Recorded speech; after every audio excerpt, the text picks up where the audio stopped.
Hi, and thanks for tuning into Lightbulb, a program where we shine the light on one particular subject, giving you a better look at the topic on hand.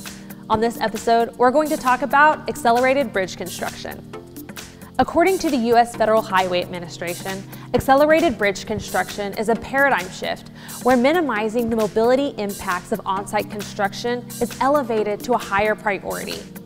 It's bridge construction that uses innovative planning, methods, materials, and designs in a safe and cost-effective manner, where on-site construction time is reduced in building new bridges and rehabilitating and replacing existing ones.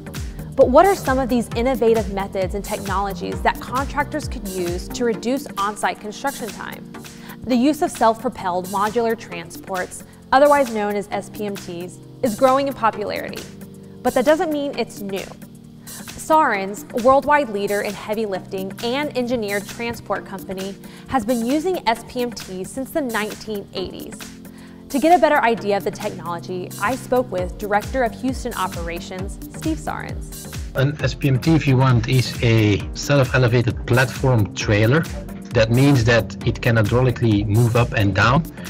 And because of the way it's built, you can connect different units together. So that means you can basically make any configuration you want to transport any size or any weight of cargo.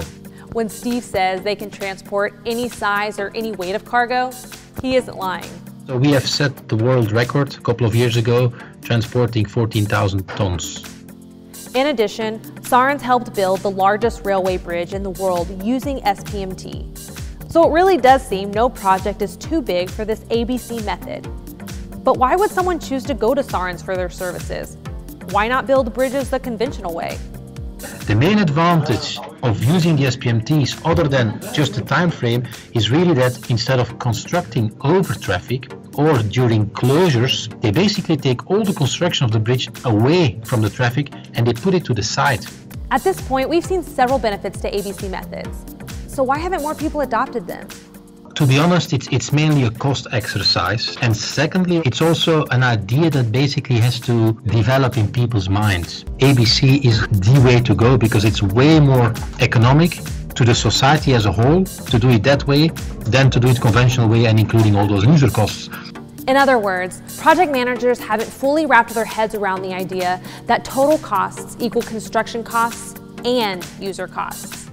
In the US, Steve says often contractors won't use accelerated bridge construction unless a state DOT makes it mandatory in their RFP.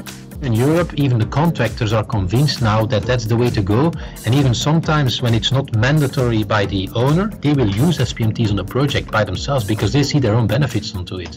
And like most technologies, the more common it is, the less it'll cost.